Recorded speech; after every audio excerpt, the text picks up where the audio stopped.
Thank you, Don, and thank you everyone for having me today. David, Chairman Simon Crean, it's a pleasure to be here in Canberra. Just saying to Simon before, it's quite interesting being here at this hotel because it's one of Canberra's quite unique modern political artefacts. It was opened in, I think, 1972 by Doug Anthony, and then since then, throughout the next 20 years, I think it was home to a number of party conferences on both sides of the ledger, and a lot of very interesting things have happened here in this hotel. So it's great to see it reinvigorated the way it is these days as a QT hotel with all the political imagery around the place. It is a really great pleasure to be here today. You may wonder what a bank is actually doing here today, talking to everyone. It actually follows on from a conference we held internally at the Commonwealth Bank about 6 months ago, where I asked Sam Brown to come and talk to our team internally about how the industry was going and managing its affairs and how it was going and being able to strike the right balance. And he brought along quite a number of really good and interesting insights which he shared with our team, and we really appreciated that. So in return, he asked me if I'd come down today and give a talk. And I do love the theme of this conference. I think it's a really important theme about striking the right balance. Although I'm not quite sure about the title that was given to my section about being the mastermind. So to help manage your expectations today, I'm going to assure you that I'm not the holder of any big secret about how to achieve this social balance. If I was, you'd never read about banks in the newspapers, and I'd be living on a tropical island somewhere very happily. I will be, though, happy to take a lot of questions at the end of my presentation. I think measuring success is largely out of our hands in most regards. A large part of the balancing act falls to people like me on how we do our jobs in the overall business. Reputation matters enormously, and effective management of your voice and perception is becoming more and more critical to business success. My role at the CBA, though, is not to manage its reputation per se. That's the job of every single worker within the organisation. My team, on the other hand, have the job of managing those stakeholders who talk about us. They deal on average between 290 and 370 media calls a month. We have on average 2 face-to-face meetings with politicians every working day. We're dealing with more than 100 community organisations. And our social media activity is simply mind-boggling and never-ending. So today I want to talk a little bit about how we meet that challenge and what our approach is, and what the lessons that we've learned in recent times through a few of the issues that we've had.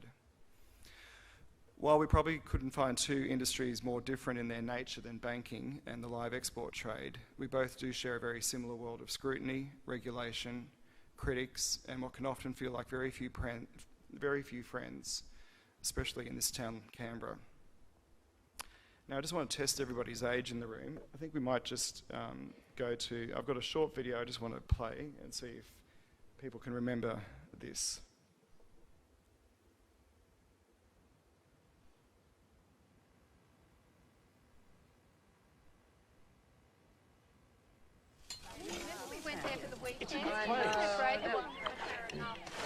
And what do you do for a living, David? Me? I'm a banker.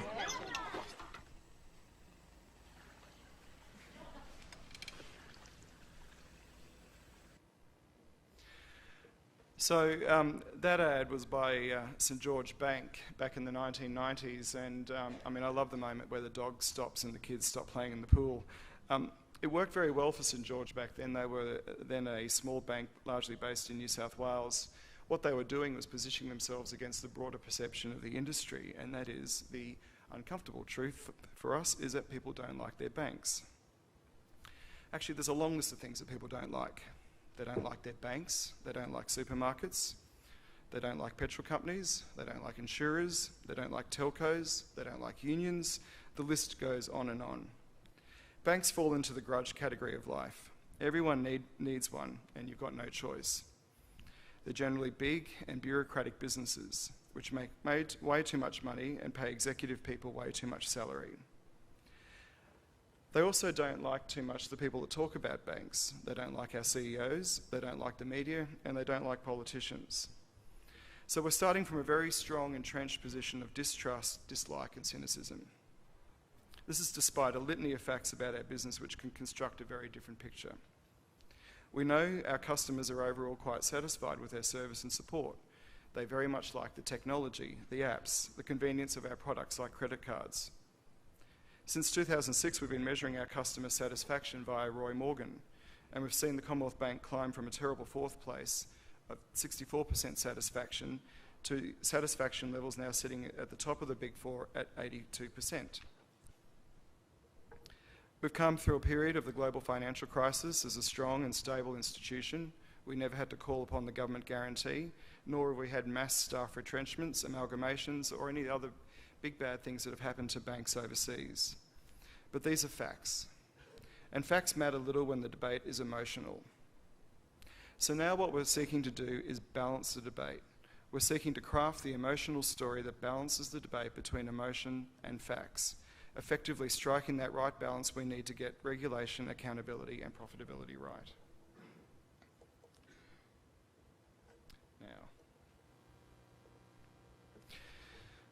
Within the perceptions of the banking sector, CBA has held a very prominent position in the emotional debate for both good and bad reasons for a number of years. We are Australia's largest bank, and in fact we're currently Australia's largest listed company by market capitalisation, which is sitting at around $130 billion. We're not Australia's oldest bank. Our competitors at Westpac have about 100 years on us, but we do have more than a century behind us of being very much at the forefront of public focus, first being government-owned and then our float 25 years ago. That float by the Keating government was one of the largest privatisations in modern times and brought in about 800,000 direct shareholders from every walk of life, the mum and dad shareholders, and millions more as indirect owners of CBA today through their superannuation funds. So from being a publicly owned institution to now a publicly listed company, CBA has firmly cemented a position in the Australian psyche as being the people's bank. It's a position which also has afforded us the opportunity to speak and come forward. And that's why we're now focused even more strongly on how we can tell our story well. How can we get to the right people with the right information about us? How can we get our voice right in this debate and understand it's more about emotion than facts sometimes, and respond in a way that isn't defensive or critical, but it's empathetic and it understands where the issue has come from in the first place. There are usually two different occasions in which banks are thrust into the public affairs space. The first is when we make a mistake, either by design or a stuff-up. An example here has been the very high-profile issues which have happened within the financial advice or the wealth management business owned by the bank, and then lately within our insurance business. I'll return to both of these issues soon. The second is when the broader public policy settings about our sector are in focus. Issues like profits, fees, and design around credit cards, competition, and other products.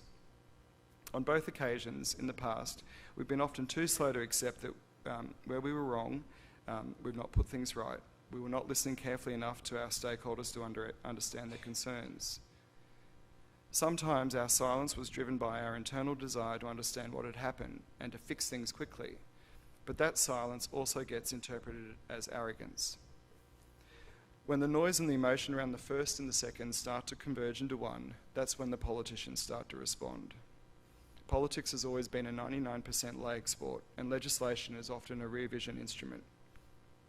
So while we are far from delighted, we do understand that the call for a Royal Commission into banks has been the very predictable emotional argument that defies all the facts around our sector. The fact that we are already Australia's most heavily regulated and scrutinised industry probably doesn't matter. In fact, at CBA, we joke that you can't get into an elevator without running into somebody who works for APRA or ASIC. These calls are not new. Royal Commission's been the policy of the Greens and One Nation for years, but I guess that's all for another discussion. Our challenge, though, is how do we tell our story well?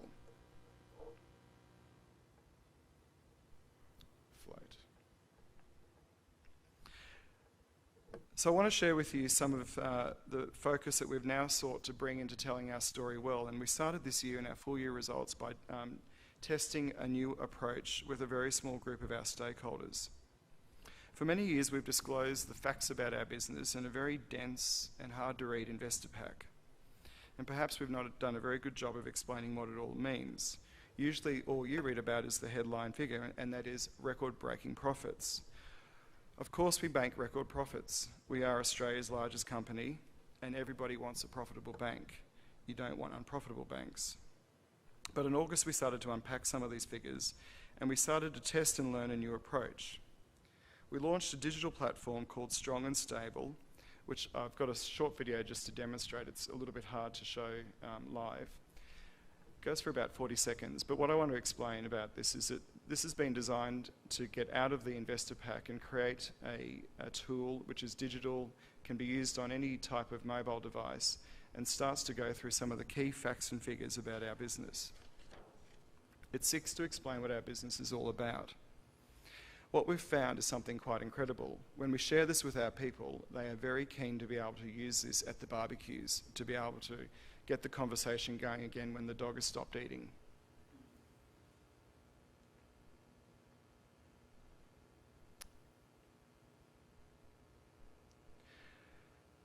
So it goes through a number of slides here. Some of these facts are interesting, but the point I want to make about putting up these facts is that there is an emotional side to these stories. The Commonwealth Bank pays $7 billion in dividends every year. $7 billion in dividends is roughly equivalent to the RUD stimulus package that happened after the global financial crisis. Each and every year we work to return our dividends to our shareholders in the form of effectively an economic stimulus package. And remember, our shareholders are those 800,000 mum and dad investors who bought the CBA shares back when it floated. We also pay out $6 billion in salaries. We've got 51,000 jobs, 40,000 are here in Australia, 10,000 are in New Zealand and in Hong Kong. But importantly, when we talk about our jobs, we need to start talking about what they are. In the Commonwealth Bank's case, none of our call centres that are customer facing have been sent overseas. They are based here in Australia. We have 5,000 small business suppliers that work with our business. And my favourite statistic of all is the fact that we pay $3.6 billion in tax. $3.6 billion in tax funds annually the total budget of the Department of Agriculture plus the AFP. Or even better, my favourite, it funds the ABC 3 times over. So I guess while a product like this is a very tactical exercise, you can see that strategically we're looking to do a better job of how our business works. We've only just started.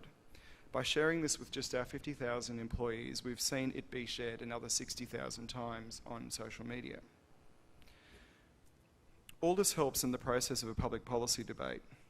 We're effectively helping the people who talk to our customers about us be better informed. We help our people and our shareholders to be able to respond to those questions at the barbecue. However, when issues go wrong, this is when we've learned a great deal about how to approach the problems. All the work we do in explaining our business is meaningless if we don't understand how to respond to issues when they do go wrong. And in these circumstances, it's important that we do 3 things very well. First, that we listen carefully. Second, we apologise. And third, we ensure that we're not being too defensive in our response. As a rule of thumb, when something goes wrong, there's generally a standard pattern of emotion that is experienced. It's the 4 stages of emotional reaction and understanding. And understanding where you are in that process is half the battle. Those 4 stages are shock, anger, retribution, and recovery. This pattern of emotional response and understanding it is critical to getting your response right and your message through. I'll take our first issue that we had a couple of years ago, which was financial planning. It was mid-2013, in fact it was my 3rd week on the job, when Adele Ferguson from the Sydney Morning Herald called to ask about a remediation program that had been undertaken with some of our financial advice customers. At that time, with the business being pretty close to the issue and some $50 million already having been refunded, we figured that this was something we'd known about internally and had been dealing with for a number of years. We actually thought it was old news and there was nothing to see here, and we could absolutely explain everything. We were very defensive, and that was our first mistake. Especially as this was the first time this story was being published or told more broadly outside the bank. The story for our own community and for our people, our customers and our shareholders was one of shock. Shocked that there had been this group of poorly behaved financial planners who in the lead up to the global financial crisis were taking advantage of customers, giving them poor or wrong advice.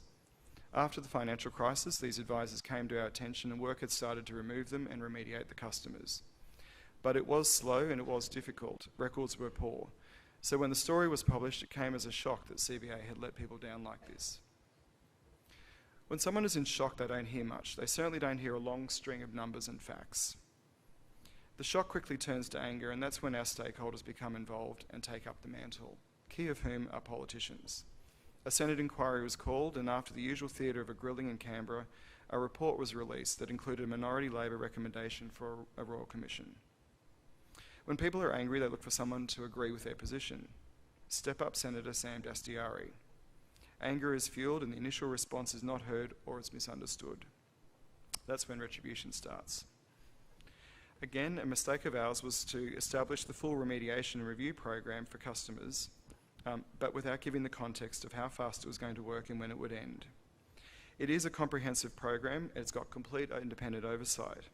But again, that wasn't enough for our critics, who were convinced that nothing short of shutting down the business was going to be good enough. Finally, recovery is the hardest phase to get into. This is where having a really good understanding of the environment and the stakeholders is critical. What we understood that when the debate had become very much contained within a small but active group of journalists, the issue was still continuing on. While the broader public may have moved on and our customers were saying just get the work done, there are still a subset of people that are very focused on us. In CBA's case, I'd argue that we're only just starting to find a path to recovery. But the political football which the Royal Commission call has created means the issue will not go away, no matter how much the business has improved and how much we want it to go away. I believe that as a business we have improved enormously. The scrutiny and attention that these issues have brought to us have created a major focus and been a major factor in the transformation program now in place. It means that within our business, problems are detected early, so-called bad apples are weeded out, and when things go wrong, we can work quickly to put them right. I'm not saying we're perfect, and no business or industry is perfect. Mistakes will happen. And you can look at the papers today, and I can give you a bit of an insight that ASIC are coming out with a report again about the wealth management business from that period where fees were overcharged, and that not just a CBA thing, but across the banks more broadly. But when there are the issues, the first thing we do now is we stop and we ask ourselves, what is it that people are really saying? What is it that the facts won't address? If we need to deal with the emotion, what is it we need to say immediately? Often it's simply sorry. It's simply that we will take accountability and we'll work to put things right. We'll continue to be in the focus of the media, although the main media spotlight will undoubtedly move on to someone else, and not that I wish that on anyone else. But like the live export industry, it's vitally important that we learn the lessons from the experiences that we've been through. Like us, your industry has a very important social purpose. It provides a cost-effective, humane supply chain for food to countries where access to that resource or that infrastructure is limited. You feed vast parts of the world. But to maintain that license to do that, you must keep evolving your sector to be highly transparent about its standards, swift to act, and give a voice in response to the emotions when they come up. There is no silver bullet which one can achieve the social balance. I do think you've got a very good story to tell, from your farmers to your logistics, to the people who oversee your operations, to your suppliers and the investment that you make in rural and regional Australia, to the work you're needing to do to remain competitive and provide a quality product. There is a story here with real purpose and real social good to be explained. But like trust in institutions, it will keep changing, and that's why we need to keep changing and adjusting how we talk. It isn't a perfect science, but in a world where there are many voices in the debate, we all have a job to speak up and say something. My message today, that as a starting point, at all times we need to understand what that conversation is really about. We need to listen, and we need to make sure that everything we say is said in the right way. Very happy to take questions. Thank you.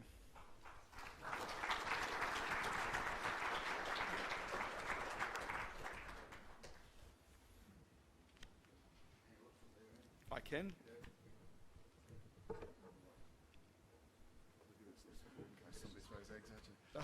Questions, please, to Andrew, if you've got them.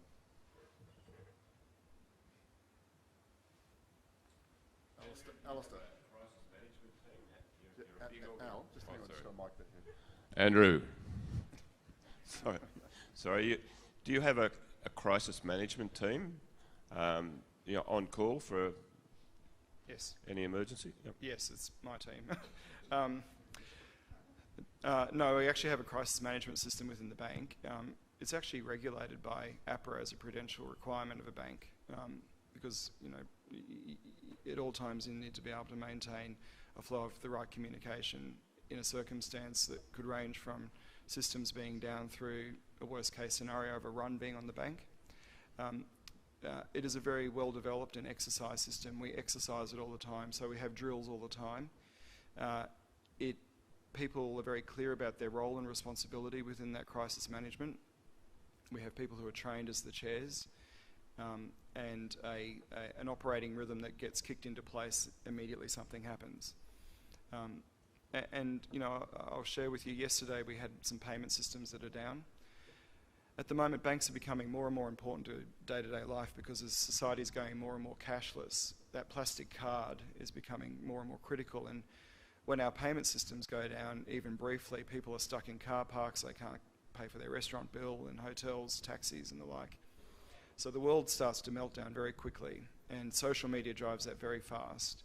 So we have a range of set processes, we have a range of predetermined scripts and playbooks according to the crisis that we can pick up and implement really quickly to be able to respond to people, to give them assurance that we're working on a problem, that we know what's happening, and that it'll be resolved when we get line of sight over the resolution of it.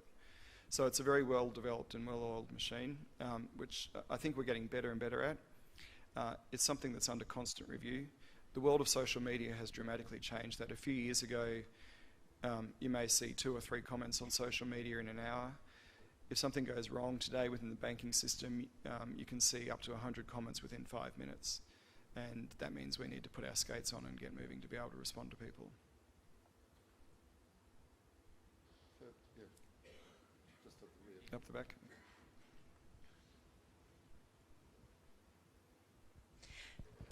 Hi, Anne. I'll go with one here first, if you like. Thanks. Yeah. Good morning, Andrew. How many financial planners from the Wealth Management Division were moved on after they were discovered to be doing the incorrect thing? I should know that number because we gave it the other week to the House of Representatives hearing. Dozens and dozens. One of the problems we had with the financial planning matter was that when the problems came to light, a lot of the so-called bad apples had already actually left the business and had moved on themselves, and there were very few left. The one that was the lead one that featured in the Fairfax press was a guy called Don Nguyen, who was based in Sydney, and he had taken leave and made a claim on his trauma policy, and these days I understand works in a dry cleaners or something. But yes, a lot of them had already moved on. The industry's changed enormously now. There's a lot of government regulations in place that have come in the last couple of years. Qualifications are coming online for financial planners. I think the truth about financial planning is that it is a maturing industry, and it's a little bit like the real estate agent industry's had to mature over the years, and what we've seen, accountants and lawyers and other professions have matured over centuries. The financial planning industry is maturing at a rapid rate because Australians' retirement savings are building up really fast, and the need for financial planners is basically increasing. And I think government regulation and industry per se have not been as fast as they should have been in maintaining the sort of standards in financial planning, but that is changing. Thank you, Andrew. Julie Iomi from Dairy Australia. Just wondering if you've got any advice or experience around effectively saying sorry, because often we can see if from recent events like sports people, apologies can be misconstrued or make the situation worse if you don't quite pitch it right. Have you got any experience of how to effectively apologise?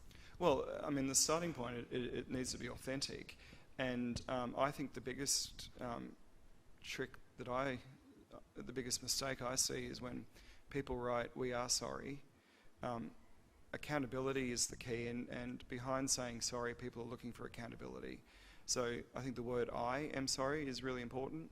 The whole organisation may be sorry and upset that something has happened, but accountability is really what I think our stakeholders are looking for, and someone who can be big enough to stand up and say, "I'm sorry and I'm going to work to fix this up." That's the first step in being able to deal with what is an emotional response.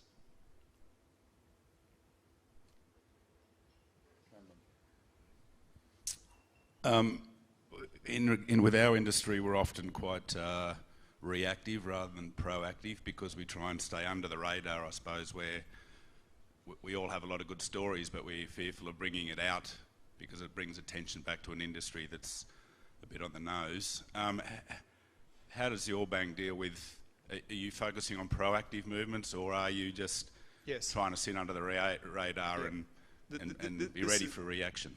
Yeah, and look, this is an experience that I've been through at the bank. This is an experience I went through at Woolworths. People are actually very interested to know what your industry does. And quite often the industry has become, for want of a better description, punch drunk and not willing to step into the fray again, only to have it itself belted around, and I can completely understand why you would feel that way. And that's why I said quite often our reaction is to not say anything, let's just get on and get our job done, keep our heads down, understand where there are problems and deal with them ourselves. The reality is actually people are very interested, and when you do tell your story, you actually do start to convert what is a large group of people that are sitting in the middle that actually don't have an opinion either way. And they're interested in understanding how you're improving. Another experience that we've been through at the bank in the last couple of years has been the focus that activists have brought on the banking sector around our lending to fossil fuels. I think after the failure of the carbon tax and the politicisation of that debate, activists actually moved away from targeting the political parties and thought, who can we target? Let's target the supply chain, and the banks sit in that supply chain. So we had a collection of about 40 environmental groups that have been focused on targeting all the banks, because all the banks have some institutional lending that they do to the fossil fuel sector. The approach we've taken at the Commonwealth Bank around our exposure to fossil fuels is to actually be more open and transparent about what we are doing, because we found that the activists were enormously misrepresenting our position in this debate. So nowadays we have completely available, and the business was concerned about this because it's not something we'd ever done. But all of our lending in the fossil fuel sector is now completely disclosed on our website, and we update it every year. And we're effectively, and as well as our lending to renewables and the like, and we're effectively saying to the world, please come and have a look and see what we do. We're not saying we will not invest in fossil fuels. We will. We have to. We invest in Australia, and it's one of Australia's key resources industries. But look at the balanced picture. And when you look at the balanced picture, we're investing more in renewables and other growing parts of the energy demand sector these days than in the traditional coal sector. And if we make decisions to massively increase our exposure to coal for whatever reason into the future, you will see that. We'll be upfront about it. And that transparency bit has been the largest part, because it takes away this gotcha moment, this shock, and that's what the activists worked on. Shock. You know, the Commonwealth Bank has got $2 billion of money exposed to the fossil fuel sector, which is going to be a stranded asset, and it creates a great emotional response. Thanks. Could I just ask one more in regards to a previous comment in the move to a cashless society and the way technology is moving at a rapid rate? For those who are South Australians, we all know we had no electricity basically in the whole state for quite some time, and a number of days in some areas. Walking home through the streets of Adelaide where everything was shut down, people were getting kicked out of the pub because you couldn't pay for a drink, people couldn't get out of the car parks. So are we heading in a direction that we can melt down more rapidly, or do we all need to go back to the old days and have $1,000 stuck under the pillow? Or does the bank see a backup system where if power or technology fails, life doesn't stop, basically?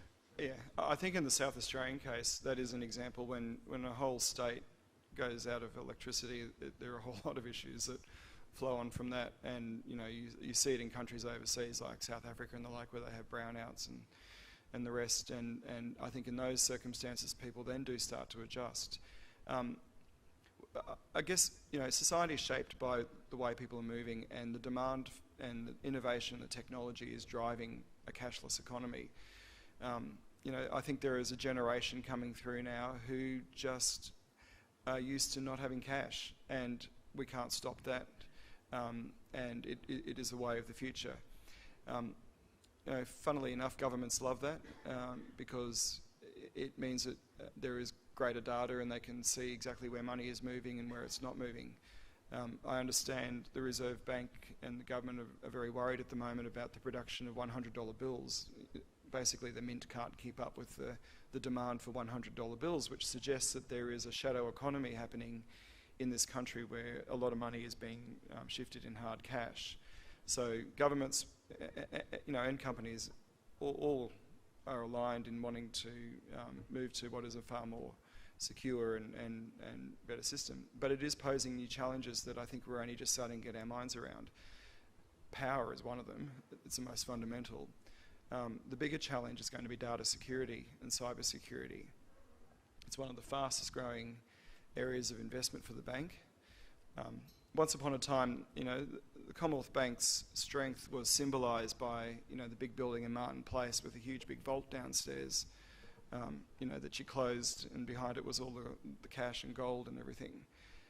These days, the strength of the Commonwealth Bank sits in a cybersecurity room in a nondescript street in Sydney, where we have around 40 people around the clock monitoring the cyber activity coming in against the bank. And you saw some of the reports today about the RBA, and the banks are no different. So it is costing us a lot, and we are investing very heavily these days into cybersecurity to protect the bank. They're the sort of discussions that are on the horizon for banks and industries as we move into this modern world of a cashless society. You mentioned your customer satisfaction ratings going up. So they're your customers, and you can measure them by polling them, etc. How do you measure whether you're successful in your mitigation strategies for public and social attacks on you? Yep. Yeah. Great question. And how this kind of would reflect on our industry, how do we measure that, etc. Because it's a very similar arrangement.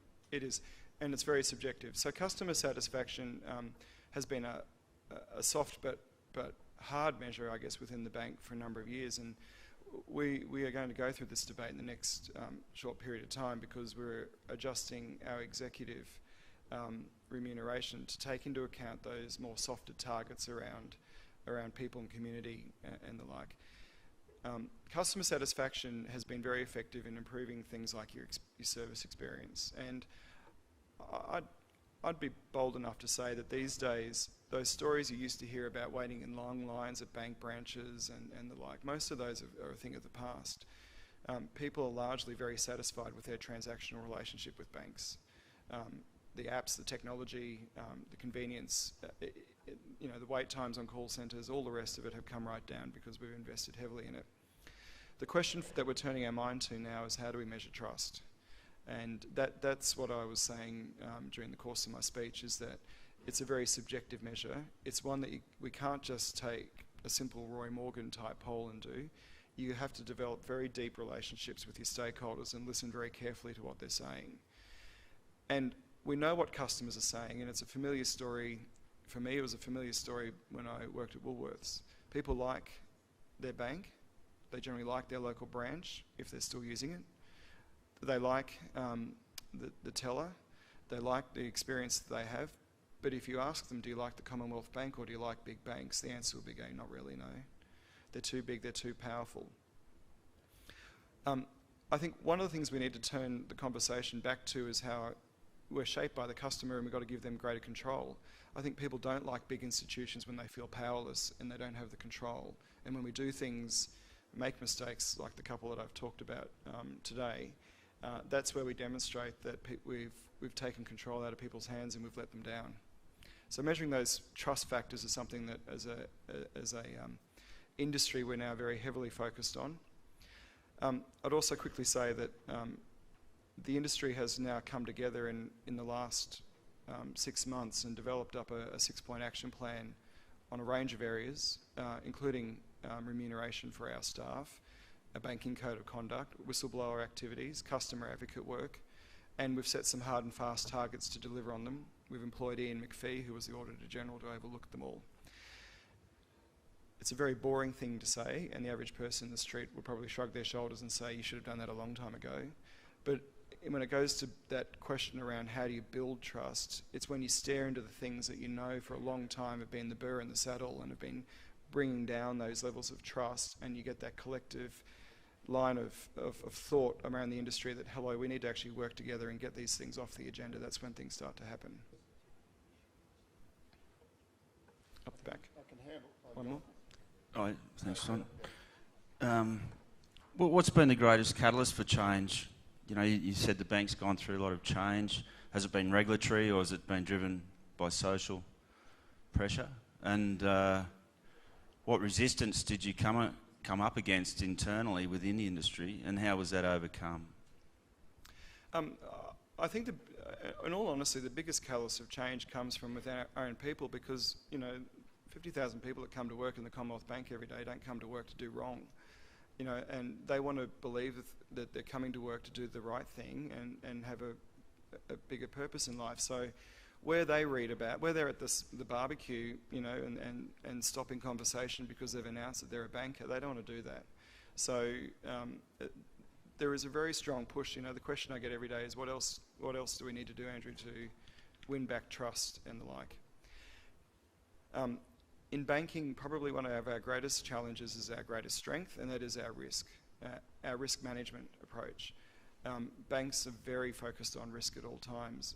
So when you talk about making change, the first thing the bank would like to do is understand the risk that introduces.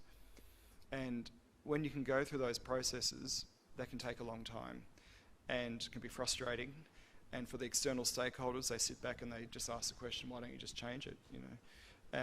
So I found it's a combination of both you don't waste a crisis, the community pressure, the stakeholder information that's coming back in that drives the speed of change, but also explaining back out to those stakeholders what it is that we need to be able to do to make sure the changes we make don't threaten the strength and stability of the bank, which is fundamental to our existence.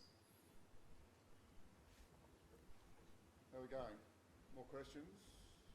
In the middle. Yes, go. Andrew, having worked in agriculture and the supermarket sectors, you would have seen credence claims becoming more normalised, so organics or free range or whatever. And that's possibly a reflection of social licence and how the baseline, if you like, in social licence has moved. How does an industry that is being, in inverted commas, adversely affected by this creep in social licence engage with the greater community, and in particular urban communities? I think, well, first of all, the transparency bit is important, but I think if you can anticipate if you're listening to your stakeholders and you can anticipate where things are going, it's incumbent on you to set the standards and set them hard and fast early. The free-range egg debate is a classic. If I roll my mind back to agriculture and then Woolworths days, it was very easy to slap free-range on a carton of eggs, or barn-laid, or all a variety of other different labelling options you had in the egg industry.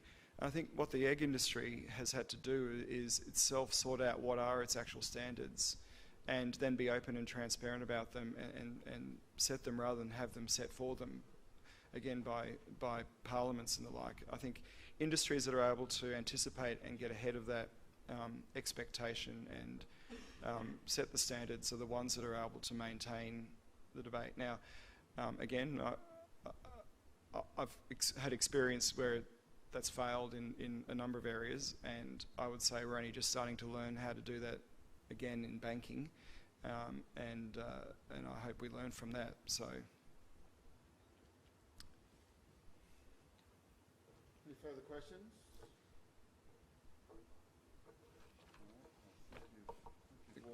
No worries, Don. Well, Andrew, thank you very much. It was a very insightful, I'll grab this for a second, it was a very insightful address, and I'm sure there are each and every one of us in this room in one way or another, as you are aware, obviously when you're invited to do this, there was a purpose behind it, there's a parallel with our industry and some of the things you spoke about. and I think there's some very, very powerful messages in what you're saying. And I mean, obviously the banks learnt enormously, probably will have more learning experiences, but I'd have to say it was a fantastic address and information for this industry for now and for the future. We went through a fairly tough period, as you know, in 2011, and the parallels were very similar.